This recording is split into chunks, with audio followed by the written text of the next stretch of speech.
Well, hi, Serena. I'm Katie. It's nice to meet you.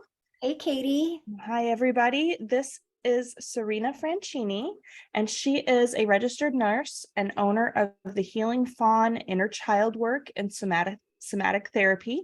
Yeah. She's been a nurse for 15 years, and she says her passion has always been in healing and helping people. Her own personal journey led her to opening her own business, having to navigate the world of talk therapy, knowing what she needed to do to heal herself, but not finding many available modalities at the time. So, with that, she became certified as a somatic therapy practitioner, and she firmly believes that most problems we face as adults stem from unhealed childhood wounds. I'm certain many of us can attest to that.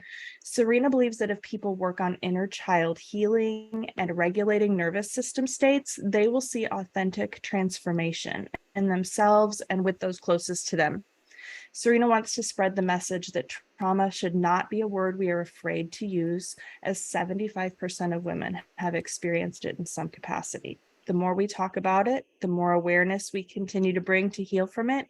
And Serena believes that we will continue to heal, or we will continue to pass on our unresolved issues to our children.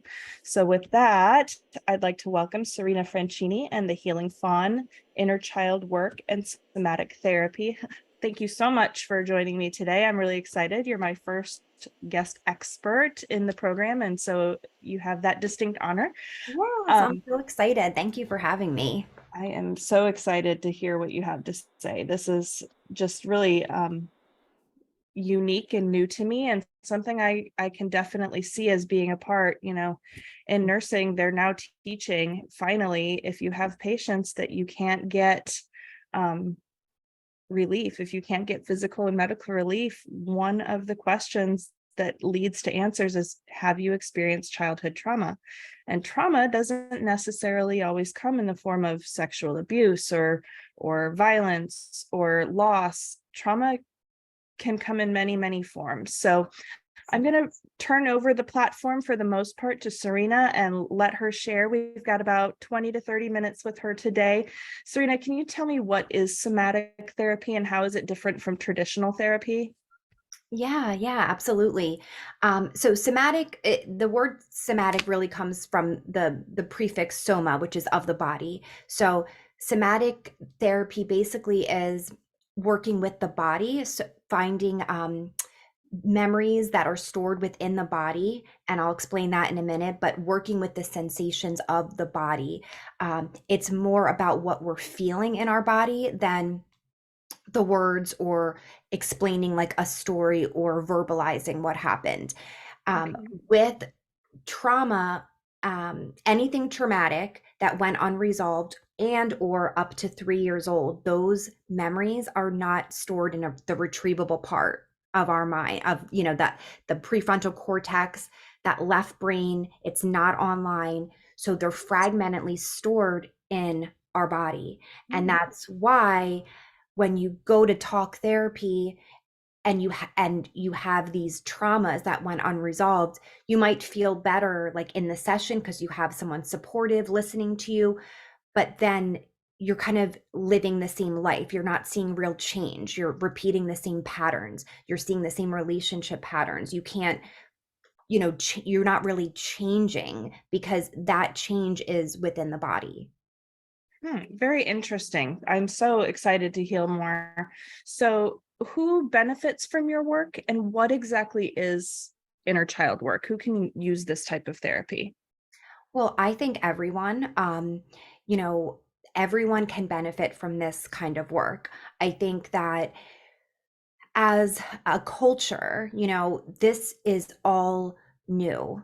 Mhm. We understanding how important emotional needs are in childhood development is like fairly new over the last like 10, 15 years, where it's like an emphasis. I know, like, for me growing up, um emotional needs were not a thing. It was like you had your physical needs, and some people didn't even have that, but having a house, having food, and going to school and like playing sports or whatever, like that, you had a good life, Yeah, yep. and um so most people had some lack of emotional needs, some more than others, but um, so I think anyone can benefit from it. And even the smallest memory that went unresolved that like today would seem unimportant, like that was, not a big deal. It was important then and it wasn't resolved. That's the whole point. And that's like a big message that I try to get across is it's not so much the event, like a traumatic event. It's the fact that if you went through something traumatic and did not have the emotional support Mhm. afterwards, you weren't, told everything's going to be okay, you didn't feel safe, you were kind of left confused without any direction. So it went unresolved. And that's what makes it traumatic, the lack of support afterwards. Okay. So you mentioned in the beginning that this was like infancy and up to 3 years old. Are these memories that are only there, or could this be trauma that happened when you were 9 or 10? So 0 to 3, the left side of the brain where we store the retrievable memory isn't developed yet. So everything, no matter what, 0 to 3 isn't retrievable in the prefrontal cortex. And then anything traumatic, anytime we're activated in fight, flight, freeze, fawn, shut down, anytime something traumatic and that part of the brain, the amygdala, is activated, those memories are also not retrievable in the prefrontal cortex. They are all fragmentally stored within the body. Okay, so bits and pieces. So you might not even remember the things that you've experienced because they're just bits and pieces, but your body is holding on to that memory. And Yeah. then you just mentioned fawn. I think most people, and we talk a lot about fight, flight. I think freeze is pretty self-explainable, but can you explain what fawn is? Mhm. That's where the name of my business came from. That's a That's healing. what I figured. So that was my go-to stress response, trauma response. And fawning basically is people pleasing to a much higher degree. Mhm. So if you think about um, like maybe someone who was kidnapped or something, and they're the person who's holding them hostage, the victim is trying to appease Mhm. the attacker and trying to make sure they're calm and soothe and okay and just appeasing them. So that's like the real sense of it, in that Mhm. emergency state. However, we use these life or death defenses in other areas. So fawning is just you're more concerned about pleasing and soothing and making someone else happy and comfortable while abandoning your own needs. Like it's an internal conflict of I'm not getting my needs met. I'm not safe. This person isn't a safe, good, healthy person, but my mechanism is to just soothe them and make them feel good and safe and happy. So I'm liked, so I'm accepted, and you're so it's like a real abandonment of self, and it's almost like very robotic, um, because you're really just so disconnected from yourself, your own needs. Wow. So what types of things would you notice in someone? I guess I don't know how to ask this. Someone who could benefit from your services, what kinds of things is she experiencing right now, sitting here watching this? Well, I would think, if someone's seeing like patterns in their life that keep repeating and they're like, why, why do I keep following this same path? Why can't I really break through this barrier or this challenge?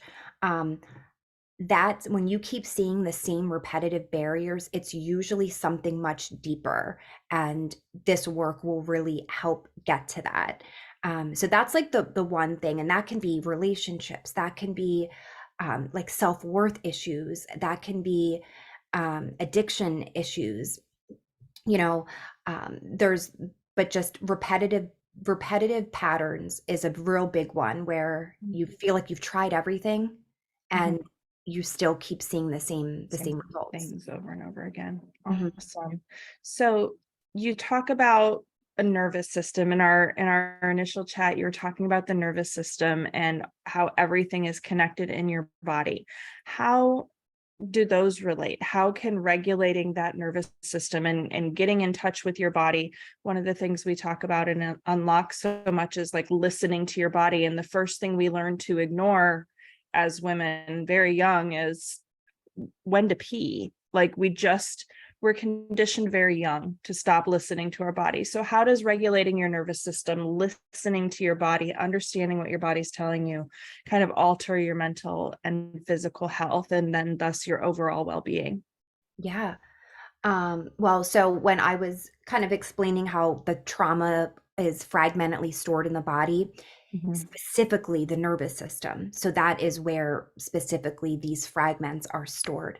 And so in order to even begin like inner child work, the first step in like my program is always nervous system regulation. So we kind of assess your nervous system state. We track it for a period of time. We do some exercises to see what your go-to responses are. Mhm. And then we start to work on regulating it. Because if you're dysregulated, that's another reason why I think sometimes talk therapy, people aren't seeing results. If you're dysregulated, let's just say you've been stuck in fight flight for X amount of years, because people do live there. Right. Um, and when you're in that altered, dysregulated state, in that right brain kind of pattern, because the right brain overtakes the left. So logic, reasoning, rational thinking is offline. The right brain is taking over. So you can't really implement true change with rational, logical thoughts when you are in a dysregulated state. It's just you're not. It's the survival mode. Mhm. So you're not going to be able to have that analytical thought process in the mix. So you need to regulate. You need to get to a place of connection. So what I always say is like the left and right brain, you want it's like an orchestra, like you want it flow back and forth. We need the right emotional side, but we don't want to stay there. And we need the analytical, um, logical side of our brain, but we need emotions too. So it's like we're back flowing easily back and forth. And that's really, a lot of the exercises, the polyvagal theory exercises that I incorporate teach that, like how are we getting this nice flow from left brain, right brain, mind and body back and forth. Awesome. Would it work then too for someone who maybe their go-to coping mechanism is logic and science and routine and order? If that's the flight mechanism that they use, they exist just in that right brain. They don't allow themselves to feel emotion because feeling emotion is too hard. And then I have to face these things that I know are under there. Is this something that could benefit those women as well? Absolutely, absolutely. Just starting to work with the body, just sitting with yourself, it quiet, um, being with your body, just starting to feel what's going on, and we guide you. So it's like from grounding to centering to meditating to breath work, all of that is guided for you. So you don't really need to know how to do it, but so many people have not been able to sit with themselves, just to be in silence and sit and feel. Um, and to your point that you're just, you're in that, I'm just thought based, not emotions, not feeling, um, kind of blocked out. Now it's really hard to say, is that a freeze response? Are you frozen? Are you numb?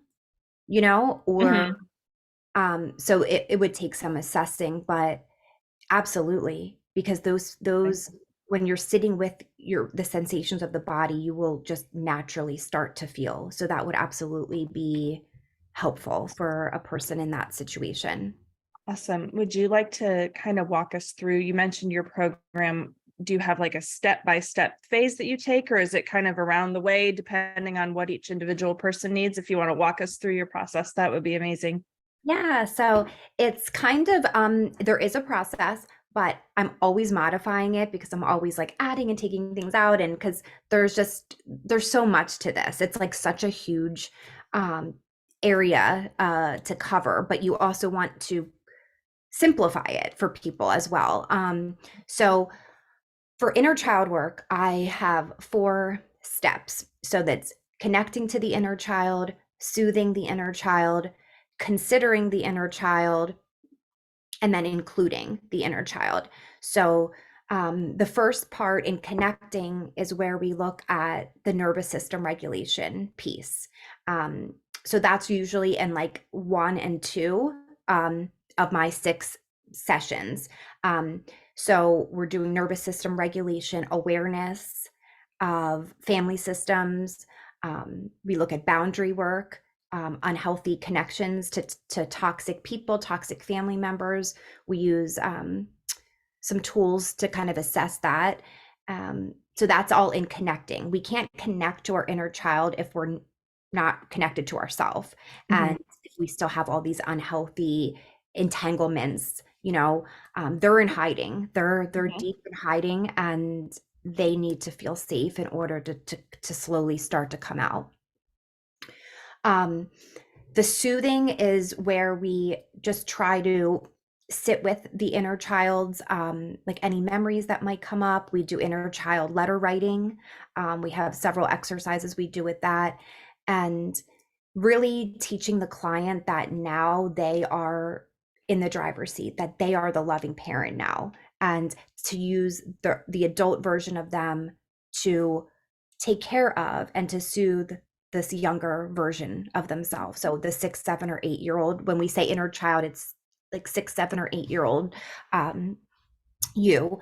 And so like if a memory comes up, we work with that. Like what would the adult you, the loving parent you, want to say or do to your child? So that's like the soothing part of it, and that's so Yeah. healing. um Mhm. and again, Taking all care of that part of you that's never been taken care of. yeah, yeah. And each session we have a meditation that kind of goes along with um that session. And then we have and then I'm teaching at least one polyvagal exercise per Mhm. session, if not two. So I really am big on people having tools too, like actual adding different tools to your toolbox to stay regulated, stay connected to your body. When you leave the sessions, you have things you can work on during the week and add, just to help you stay connected and regulated. Mhm. And then considering the inner child, when we get to that piece, that's thinking about how your certain situations or behaviors that you have today, how do you think the inner child feels about that? So this is really like a really deeper self-awareness piece. Are you considering your inner child when you're screaming in traffic because someone cut you off? And this is a child who had X, Y, and Z in when they were younger, and with yelling and screaming and all that, and now you do that once or twice a day because you're stuck in traffic, and um, considering them. And so we go through a series of prompts. And then the other piece of considering is a self-worth piece. So we do a whole session on self-worth, where we do mirror work. And mirror work meaning sitting with yourself, looking in the mirror, um, not saying anything, just observing. Most people are so disconnected from the self that the only time when they're really looking at themselves in the mirror, they're quickly brushing their teeth and like criticizing their appearance, like, Mhm. oh, another wrinkle, another this or that, and then you're off. And it's like, what what these messages that we're telling ourselves, what are we what does that inner child feel, Mhm. And so the mirror work, I recommend people do the 60-second observation for 7 days. And then I have write your observations down. What did you pick apart? What did you, whatnot? And then on the other side of the column, now look through your, if this was your inner child saying these things to you, um, Mhm. how would you respond? You know, Right. and because they're Right. there, they're part of you. So that's the considering piece. And then including is really where we get to a point where we can go through our day-to-day life in a sense that they are really a part of us. So looking at old beliefs, um, introjections, which are just like beliefs that were put on us that aren't really ours, or blockages, like we use this term retroflections, where it's basically like, um, I want to ask for help. I want to accept love. I want all these things, but I was rejected at some point. So now I just am self-sufficient. I just hold that in. These are both internal conflicts, Mhm. and we work on removing and externalizing them. Um, and then that's like a way, that's another way of like including your inner child. Like they deserve this love, they deserve help. That, you know, these blockages are essentially old or from, you know, these bad experiences, but now we're in a different place. Now we're safe. Now we're in the driver's seat, Mhm. and we are deserving of all of these things. So again, Great. it's not so like easily straightforward, and nothing with Yes, like any experiential types of work is very straightforward. It's not like, absolutely. here you have high blood pressure, here's your blood pressure pill. You know what I mean? Like it's Exactly. so Exactly. complicated. It's mind work, and mind work is hard, and you have to be ready for it. Where in someone's healing journey would you say inner child work fits? Is this something you'd want to do first, or would you want to do some other work first? So that's a really good question.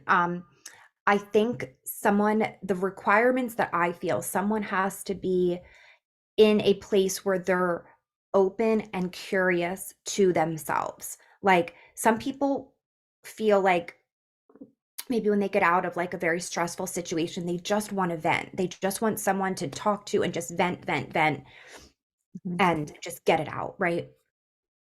And that's really not where this fits. Right. Somatic therapy, it's less talking and more feeling. So it's Mhm. more guiding into your feeling, and I'm a guide. Your body has the answers. I'm just guiding, and I've, you know, created some processes to help make this smooth, and incorporating tools I think are helpful, but it's your body has the answers. And so if someone really feels like they want to vent, vent, vent and just talk, talk, talk, this isn't going to be the right time for them. If you're still in the ruminating phase where your brain is trying to integrate what happened, particularly Mhm. in the case of domestic violence or emotional trauma or great grief and loss, you've got to be prepared to feel these feelings and experience them again to target them, right? Right. And it's that's a good point, because we experience them in a very different way. Like so it's a sliver of that unpleasant memory, Mm-hmm. but in a resource safe environment with a titration effect. So it's like a little bit of the unpleasant memory, now back to our resourcing and our safe space. A little bit of the unpleasant memory, back to being safe. You're safe now, and all the tools that we've taught up to that point, centering, breathing, et cetera, et cetera. So it's almost like we say it's like contractions, like Mm-hmm. in the trauma informed approach. It's like you're just a little in, a little out, a little in, a little out. We don't want to immerse someone in that memory for too long without, because the way to change it or to modify it is you're safe now. We're experiencing an old memory in a new place, in a new Right. safe place. Okay, great. Wonderful. You talked a little bit about your vagal exercises. Can you explain to people who might not understand or know what the vagal nerve is and how it affects your entire body, what those exercises are targeting, and maybe give an example of one? Sure, yeah. So the vagus nerve is basically like the superhighway of our central nervous system. And it goes from the cranial base, the back of our neck, all the way down, hits over top the side of our like heart space, chest, into the gut. Um, so this nerve basically is responsible for our fight, flight.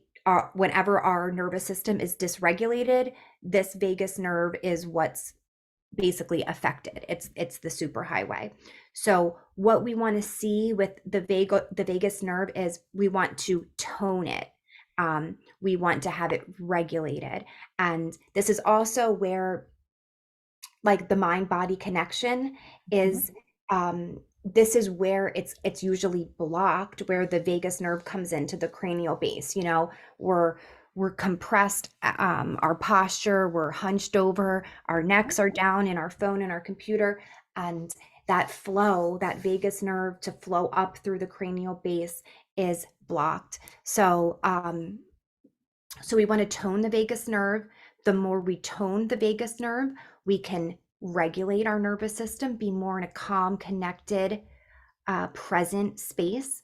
And also, with doing these exercises, not only does it help regulate you in the moment, but it builds resilience for the future. So the more you do these exercises, it's going to increase your window of tolerance of, what causes you when you hit that threshold of stress, or where you're just, it's going to rise that. So it's going to take more and more to get you dysregulated. It's going to widen it. And that's the coolest part. Like, things that used to just bother you, like, no matter what. I always use traffic as an example because, like, so many people do it. But, like, you would be the one in traffic, hooting and hollering if someone cut you off or whatever, and then doing 60, 90 days of nervous system regulation work. You might look at, like, wow, I haven't had a reaction. I haven't had a reaction in traffic in like a month, because your window of tolerance is just opening so much. It's just going to take a lot more to get you dysregulated. That's really incredible. We've got about 3 to 5 minutes left. Is there anything else you want to put out there? Yeah, let me see what quick polyvagal exercise I can give. Obviously, breath work is one of the easiest ones, but one of my favorite polyvagal exercises is, it's like an oculocardial reflex, but it's basically where you're just taking your thumb underneath your eyebrow and your index finger above your eyebrow, and you want to pinch and pull. So pinch really tight and almost like you're pulling that skin out, and you'll kind of feel some shifting happen. And as soon as you do, you let go and you go across the eyebrow and do that all the way till you get to the temple. And this is a great exercise for regulating, toning the vagus nerve. And you almost can, if you can feel it almost right away, that it's like, if you're pinching hard enough and pulling, you feel this just like calmness come through your body. And then, yeah, you just do it across there. And that's one. Even like simple ones of just like holding onto the face, pressing your thumbs behind your ear, having your fingertips right at your temples, and just this like nurturing self-touch hold. Like, there's so many, but this is a really good one, especially with like connecting to or soothing your inner child. We use this one a lot. There's movements too, different movements, rocking. I love rocking, but I could go on and on. We There's so could go many. on and on and on. Yeah. So if my ladies in this group, this is the Holistic Health and Wellness for Women group. This is women all over the world who have come just to start exploring holistic wellness. If they want to reach you, how do they get in touch with you? So all my information can be found on my website, thehealingfawn.com. On social media, it's The Healing Fawn as well. So Instagram and TikTok, and my Facebook page. So everything's The Healing Fawn. You can schedule with me through my website, and you can find a lot more information there as well. Awesome. Well, thank you so much for joining us. I'm sure that our guests will really enjoy this recording, and it's going to live here forever. So women can always come and check in with it and explore it a little bit and see if it's something they'd like to explore.